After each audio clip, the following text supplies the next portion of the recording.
이건 에이. 우리가 뭐라고 얘기해야 돼? 에이. 유튜브 좀 그만 봐라. 에이. 그 야단을 쳤다고? 아버지가. 아버지 흉기 후들려서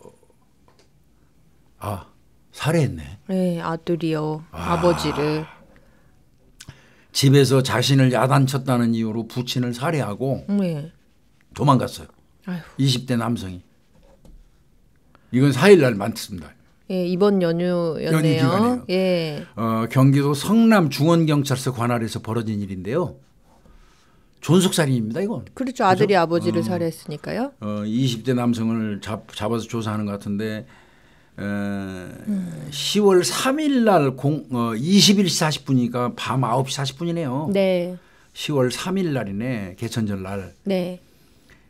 부모하고 함께 거주하는 성남시 중원구 아파트에서 아버지는 50대인데 아버지를 흉기로 찔러서 살해를 했네요. 근데 이제 범행 당시에 아버지가 휴대전화를 너무 오래 사용한다. 유튜브 좀 그만 봐라. 그러니까 아마 유튜브 계속 보고 있었나 봐요. 계속 봤나 보죠. 그래서 야단을 치니까 그랬다고 그래서 이 자식이 집안에 있던 흉기 들고 와갖고 침대에 누워있는 아버지를 그냥 마구 찔러버렸어요. 아휴. 그리고 도망갔어요. 이 범행 현장을 어머니도 목격을 했네. 어머니 얼마나 놀라셨을 거예요. 기가 찬 일이네. 예. 그 엄마가 신고했어요. 엄마가 신고해서 그 아파트 인근에서 현행범 체포했다고 그러는데 무직이래요. 근데 문제는 네. 정신질환으로 인해서 약물 치료를 받고 있었답니다. 이게 원인이 돼. 순간적으로 이게 이성적인 판단이 조금 그러니까. 능력이 떨어질 수 있으니까. 이게 심신미약하고 심신상실은 달라요. 예. 심신미약은 그냥 정신이 좀 약간 왔다 갔다 하는 정도고 심신상실은 아예 완전히. 사물을 변별할 능력, 의사를 결정할 능력 자체가 없는 거니까 그거는 책임성이 조각돼요.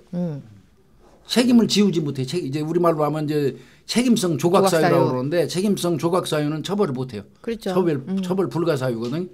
그 심신상실인 경우는 그냥 우리말로 쉽게 얘기하면 완전히 그냥 돌아버린 거. 그런 사람이 범행한 거는 의식이 자기 의지로 한 게 아니잖아. 범죄는 고의성이 범죄인데 없는 거지. 그러니까 심신상실은 처벌 아예 못한다고 봐야 되고 심신미약이라면 이제 왔다 갔다 하는 거예요.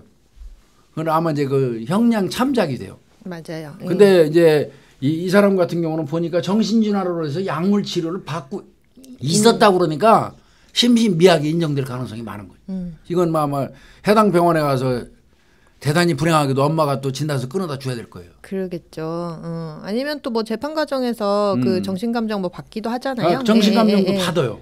당연히 정신감정 의뢰도 하고 아마 예. 형량이 떨어져도 이 사람은 치료 감옥 갈 가능성이 있어요. 저 예. 공주에 있는 국립 법무병원에.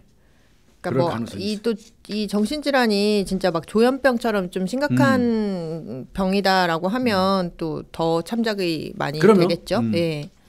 근데 이제 우리는 근데 이제 심신미약으로 약을 먹고 있다 손 치더라도 꼭 따지는 거는 범행을 할 당시에 그 당시에 심신이 미약했냐 안 미약했냐를 따져요. 근데 맞아요. 그때는 멀쩡했다면 얘는 근데 내가 안 될 가능성도 있어 보이긴 해요. 약간의 참작밖에 안 될 것 같은 느낌. 그럴 수도 있어요. 왜 그러냐면 부딪혔던 순간이 아니라 조금 아빠가 부딪혔다가 이제 아빠가 잔소리하고 가서 누웠단 말이야. 누웠는데 한참 있다 가서 공격했어. 그렇다면 범행 당시에 얘가 심신이 이상하다고 또 판단하기도 어려울 수도 있어요. 그리고 또 도주했다고 하잖아요. 도망도 간 거고 예. 이것도 이게 저 멀쩡하지 않은 놈이 도망가지도 않거든요. 그렇죠. 멀뚱멀뚱 서 있다고 잘못한 걸 모르니까. 자기가 뭔 짓 했는지를 모르면 뭐 도망갈 이유도 없죠, 사실은. 그래서 이건 심신미약으로 보는데 심신미약 사유는 분명히 있을 거예요. 존재는 해요. 이게 약 치료하고 있었으니까. 정신병력. 그렇지만 많이 인정 안 될 가능성은 많아요. 또 요런 거는 이제 이게 그 전에는 술 먹고 그런 것도 인정을 해버렸었던 거 주치 아니야. 명정 상태. 조두순이 마냥. 예. 명정 상태. 오래간만에 더럽게 명정 그 정말 상태. 재수 없는 우리 시험도 많이 나오죠. 예, 명정 상태. 형법 형사소송법 시험 뭐 명정 상태에서 범행했다. 명정. 그러니까 술이 취하고 이성 상실 상태. 그런데 술은 지가 처먹었잖아. 그거를 참작해 준 게 이제 조두순이 사건이고 그 전에는 술 취하고 만취 상태에서 범행했다고 그래갖고 거의 심신미약 상태를 많이 인정해서 그냥 다 내보냈어. 박앤세일로. 맞아요. 근데 지금은 안 합니다. 한다. 오히려 이제 오히려 가중에 대해 엄밀히 얘기하면 이제 음주운전 같은 경우 원인에 있어 자유로운 행위라고 그래가지고 지가 그 원인을 스스로 술 마셔갖고 만들어낸 거잖아요. 만든 거잖아. 그게 너무 웃겨. 그게 웃기죠. 음주운전은 처벌을 하는데 술 술 먹고 범행하면 처벌을 안 하니까. 그러니까 그 이제 그런 부분 없어졌어요 지금은. 예. 그거를 인정해주기 시작하면 한도 끝도 없어. 술 먹고 사고 치면 돼. 그러니까요. 맞아. 술 먹고 사고 치면 5년 받을 거 3년 받으면 되잖아. 그 옛날엔 실제로 그랬으니까요. 그래 예전에는 전부 그런 식으로 돼가지고 엄청 열받았다니까. 우리가 조사 받을 때도 예. 그래서 그 보고서를 많이 썼어요. 뭐야? 조사 받으면서 예. 피의자 입에서 술 냄새가 나는 건 사실이나 여러 가지 그 질문이라든지 하는 행동으로 볼 때는 그 범행 당시에 뭐 이 범행을 저지르는데 영향을 전혀 술이 미치지 않았다고 판단됩니다 하는 보고서를 엄청 열심히 써서 냈었죠. 정말 그게 중요했거든. 그렇죠. 우리 입장에서는. 옛날에는 그걸 써서 올리고 그래도 재판에서 변호사가 얘기해갖고 빼더라고. 맞아요. 예전에 화딱지나 그 당시만 해도 정말. 네, 그냥 우리끼리도 그 얘기 많이 했어. 야, 술 먹고 사고 치면 감형받는 나라 이 나라 말이야. 맞아요. 그 말이 안 되죠. 누가 술 먹으라 그랬냐고요. 그러니까. 본인이 좋아서 먹고 사고. 조두순이가 유일한 그거잖아요. 술 처먹고 한 거로 12년밖에 안 받고. 물론 그 조두순이는 그 당시에 특별법이 만들어진 걸 모르고 그전 구법으로 그 의유를 한 검사가 징계 먹었죠. 맞아요. 그 바람에 형량이 뚝 꺾였잖아 그냥. 그러니까요. 새로운 법이 그 당시에 나왔다고 그 아동 강간 그 특별법이 나왔는데 이 검사가 공부를 얼마나 안 했는지 구법으로 강간 치상 뭐 이런 걸로만 해가지고 성폭력 특별법이 있으면 특별법을 해야지. 그렇죠. 그거든요. 특별법 만들어낸 목적이 그건데. 예. 그거를 검사가 공부를 안 해가지고 말이야. 나중에 그것 때문에 징계 받았잖아요. 받을 만하죠. 그 판사가 판결할 때 판사는 그게 불고불리의 원칙이라는 거예요. 예. 불고불리의 원칙. 그게 뭐냐면 판사는 검사가 기소한 거에 대해서만 판결하는 거예요.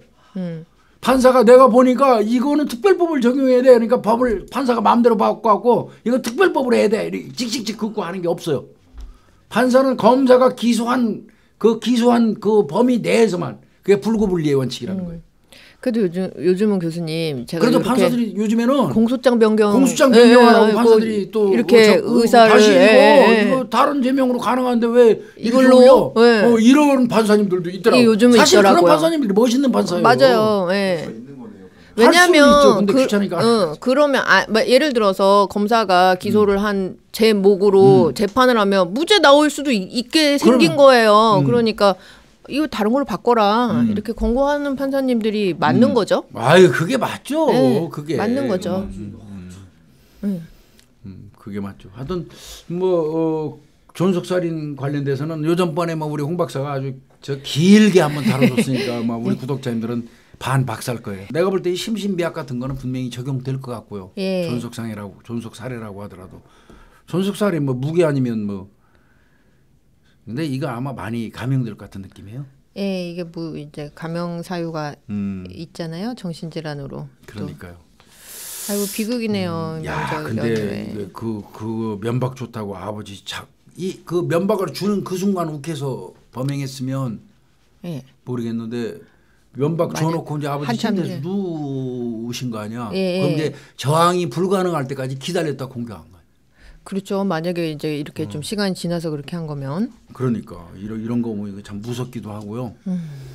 그래서 이제 마음이 아파서 정신이 아파가지고 집에서 치료를 받고 있는 가정이 있다면 이런 부분은 좀 잘 새겨들어야 할 부분이에요. 맞아요. 이게 진짜 순식간에 예상치 못하게 발생할 수 있으니까. 아버지 아직 50대면 아직 한참 젊고 그거를 목격한 어머니는 기가 찰 거 아니에요. 피해자는 남편, 가해자는 아들이. 그러니까요. 이게 가족 간의 이런 존속살해 이런 거는 모두가 다 피해자인 것 같아요. 남아있는 가족들도. 이건 좀 추석 연휴 기간에 좀 비극 같은 일이 발생했네요. 네, 안타깝네요.